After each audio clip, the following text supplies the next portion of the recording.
ඔයා මේ එකතු වෙන්නේ Photoshop මුල ඉඳන් ෆ්‍රී ඔන්ලයින් කෝස් එකේ 5 වෙනි වීඩියෝ එකත් එක්ක.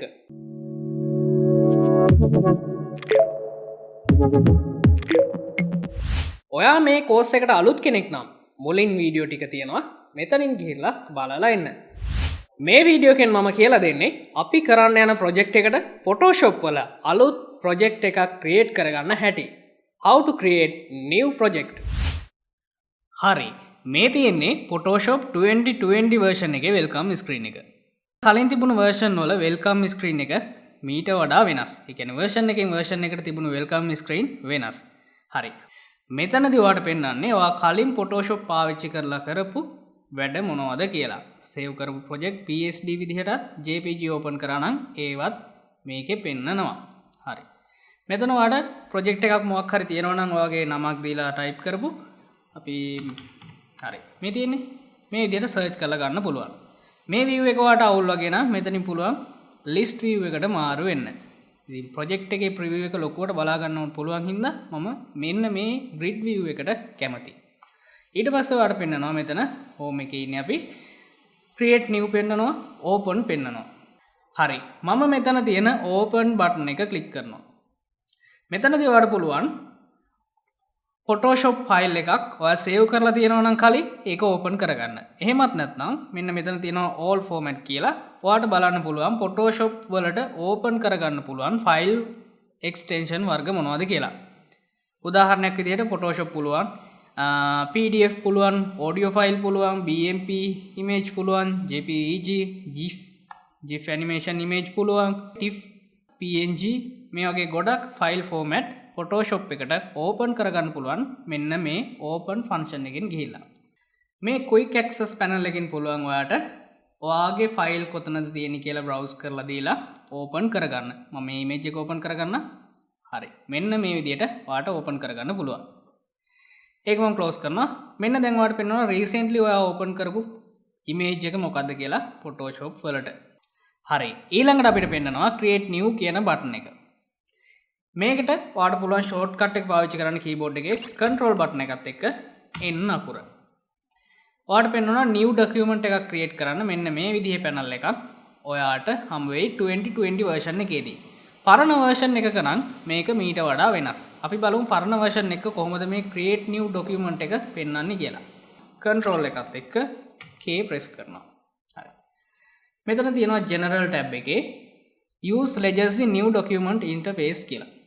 මෙතනින් කියන්නේ පරණ version වල තිබ්බ විදිහට ඔයාට new document interface එක පෙන්වන්න කියලා. හරි මම මේක open කරලා create new කියන එකට යනවා. මෙන්න මේ විදිහට තමයි 2017 16 15 වගේ version වල new document එකක් create කරන window එක පෙන්වුවේ. ඉතින් පෞද්ගලිකව මම මේකට කැමති නැති නිසා මම ආපහු මාරු වෙනවා. control button එකත් එක්ක K press කරනවා. හරි. මම යනවා general tab එකේ use legacy new document interface කියන එක අයින් කරලා ඕකේ කරගන්නවා. හරි. මම ආපහු create new යන්නම්. හරි. මෙතන ඔයාලට පෙන්නන්නේ ඔයා recent create කරපු project වල විස්තර ටික. ඊට පස්සේ ඔයාලට පුළුවන් save කියලා tab එකක් තියෙනවා. මේක මගේ empty තියෙන්නේ. අපි අන්තිමට බලමු කොහොමද preset එකක් save කරගන්නේ කියලා. හරි. මම ඊළඟට යනවා photo කියන tab එකට. හරි.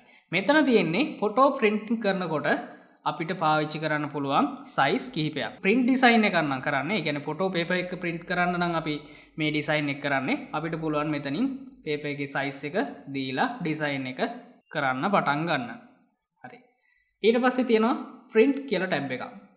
මෙතන තියෙන්නේ සාමාන්‍යයෙන් document වලට පාවිච්චි කරන ඒවා. මෙතන තියෙනවා letter, legal, A4 size එක, A6, A5, A3 මේ වගේ document වලට use කරන new document එකක් create කරගන්න පුළුවන් මෙන්න මෙතනදී. හරි. ඊළඟට තියෙනවාට art and illustration කියලා tab එකක්. මම ඒකට යනවා. මෙතනදී ඔයාලට පුළුවන් poster design කරන්න. හරි. අපි යමු ඊළඟට තියෙනවා web එකට. මෙතන තියෙන්නේ web වලට ඔයා design කරනවා නම් උදාහරණයක් විදිහට Facebook, Instagram, එහෙමත් නැත්නම් YouTube නැත්නම් website එකකටම ඔයා design එකක් මොකක් හරි කරනවා නම් මෙන්න මේ template වලින් ඔයාලට පාවිච්චි කරන්න පුළුවන්. ඊට පස්සේ තියෙනවා mobile වලට. මොබයිල් වලට ඔයා ඩිසයින් කරනවා නම් මෙතන ස්ක්‍රීන් සයිස් එකත් එක්කම ඔයාලට දීලා තියෙනවා ටැබ් එකට iPhone 8 එකට iPhone X එකට. ඉතින් ඔයාලට පුළුවන් මොබයිල් එකකට නම් ඩිසයින් එක කරන්නේ ස්ක්‍රීන් එකේ සයිස් එකත් එක්ක ඔයාගේ ප්‍රොජෙක්ට් එක ක්‍රියේට් කරගන්න. හරි. ඊට පස්සේ තියෙනවා ෆිල්ම් ඇන්ඩ් වීඩියෝ කියලා. මෙතනදී ඔයාලට පුළුවන් වීඩියෝ එකකට මොකක් හරි ඩිසයින් එකක් කරනවා නම් ඒකටත් මෙතන Photoshop අවස්ථාව දීලා තියෙනවා. ඉතින් අපි Photoshop ලා දීලා තියෙන මෙන්න මේ preset ටික ගැන කතා කරා. දැන් අපි බලමු කොහොමද custom project එකක් create කරන්න කියලා. මට post එකක් design කරගන්න ඕන හරි 4S size එකට Facebook එකට දාන්න. සාමාන්‍යයෙන් Facebook වගේ web platform වලට design කරනවා නම් pixel වලින් තමයි අපි size එක තියාගන්නේ. ඔයා print design එකක් කරනවා නම් inches එහෙම නැත්නම් centimeter millimeters පාවිච්චි කරන්න පුළුවන්. හරි. මම pixel තියාගන්නවා. මම සාමාන්‍ය පාවිච්චි කරන්නේ 1080 කියන pixel size එක. මම width එකත් height එකත් දෙකම 1080ට දෙනවා. හරි. ඊළඟට resolution එක. ඔයා web එකකට නම් design කරන්නේ resolution එක දාන්න ඕන ඔයා 72ක්. ඒ වගේම print design එකක් photo print එකක් නම් design කරන්නේ ඔයා resolution එක 300ක් තියාගන්න. ඊට පස්සේ ඔයා design කරනවා නම් digital print එකක් ඔයා resolution එක 50ත් 150 අතර තියාගන්න. ඉතින් මම මේක හදන්නේ වෙබ් එකකට නිසා මම resolution එක 72ක් තියලා දෙනවා.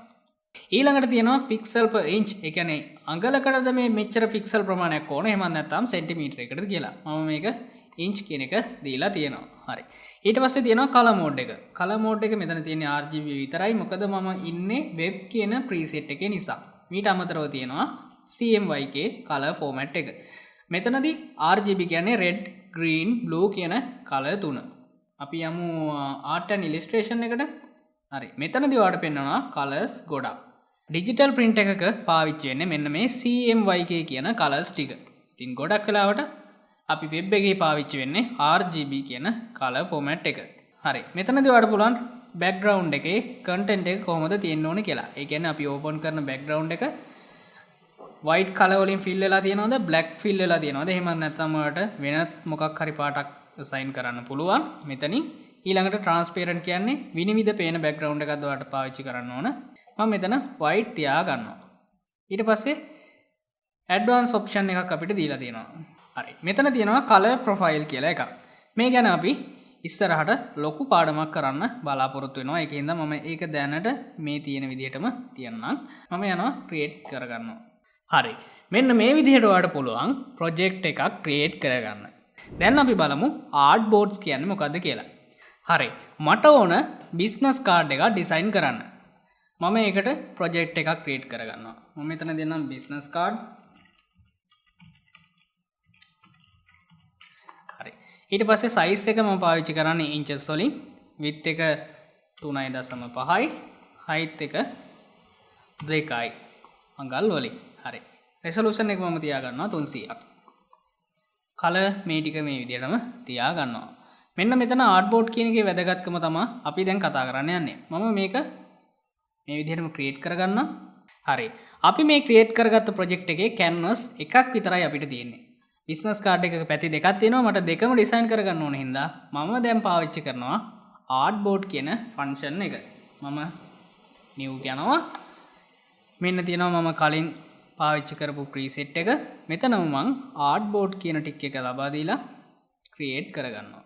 දැන් ඔයාලට බලා ගන්න පුළුවන් මෙතන artboard 1 කියලා අපේ canvas එක name වෙලා තියෙනවා. මෙතන layer panel එකට ගියොත් එතනත් ඔයාලට බලා ගන්න පුළුවන් artboard 1 කියලා artboard එකක් create වෙලා තියෙනවා. හරි. මම මේක rename කරගන්නම් front කියලා. හරි. පිටිපස්සේ design එකත් මට මේ size එකටමයි ඕන. ඉතින් මම ඒකෙන්ද මේ front කියන artboard එකේ right click කරලා duplicate එකක් හදා ගන්නවා. මෙතෙන් ඔයාලට දෙන්න පුළුවන් නමක් මම දෙනවා back කියලා. හරි. දැන් ඔයාලට බලා ගන්න පුළුවන් artboard දෙකක් create වෙලා තියෙනවා. හරි. එතකොට front එකයි back එකයි දෙකම ඔයාලට මෙතනදී design කරගන්න පුළුවන්. ඉතින් මේක ඔයාලට ඕන විදිහට adjust කරගන්නත් පුළුවන්. ඉතින් මේක තමයි artboard වල තියෙන වැදගත්කම. හරි. දැන් අපි බලමු කොහොමද preset එකක් save කරගන්නේ කියලා. මට ඕන business card එකක් design කරන preset එක save කරලා තියාගන්න. මම මෙතනින් යනවා මෙන්න මේ තියෙන icon එකට. දැන් මම නමක් දෙනවා. හරි. business card කියලා නම දුන්නා. ඊට පස්සේ අපිට පුළුවන් මෙතන preset එකට අදාළ සෙටින්ස් ටික හදාගන්න ආඩ්බෝඩ් පාවිච්චි කරන හින්දා මම ඒ ටික් එකත් දාලා තියෙනවා. හරි. දැන් පුළුවන් save preset button එක ක්ලික් කරලා preset එක save කරලා තියාගන්න. දැන් ඔයාලට බලා ගන්න පුළුවන් මෙතන saved කියන tab එකට ආපුවාම ඔයා business card එකට save කරගත්ත preset එක මෙතන පෙන්නනවා. අපි තව එකක් save කරලා බලමු. මම යනවා ආපහු icon එකට. මට මේක හදන්න ඕන Facebook post එකකට. මම දානවා FB 1:1. මම පාවිච්චි කරන්න ඕන settings ටික දෙන්නම් මෙතන 1080යි height එකත් 1080යි resolution එක web නිසා 72ක් දානවා. හරි. දැන් මම මේකත් save කරලා තියාගන්නවා. දැන් ඔයාලට පුළුවන් ලේසියෙන්ම project එකක් create කරගන්න. create new ගියා. ඔයාලට ඕන Facebook එකකටද නැත්නම් business card design එකක්ද ටක් ගාලා ඔයාලට පුළුවන් මෙන්න මේ විදිහට project එක create කරගන්න. හරි. අපි දැන් ඉගෙන ගත්තා අලුතින්ම project එකක් Photoshop වලදී create කරගන්න විදිය. ඉතින් ඔයාට මේ ගැන ගැටලුවක් තියෙනවා නම් පහළ comment එකක් දාන්න. මම අනිවාර්යෙන් ඒකට පිළිතුරු දෙනවා. ඔයා මේ course එකට දිගටම සම්බන්ධ වෙන්න බලාපොරොත්තු වෙනවා නම් learn more earn more Facebook page එකටත් group එකටත් එකතු වෙන්න කියලා ආරාධනා කරනවා. ඊළඟ වීඩියෝ එකෙන් මම කියලා දෙන්නේ image එකක් Photoshop වලට open කරගන්න ක්‍රම 7ක් ගැන. එහෙනම් ඉක්මනටම හම්බ වෙමු. learn more earn more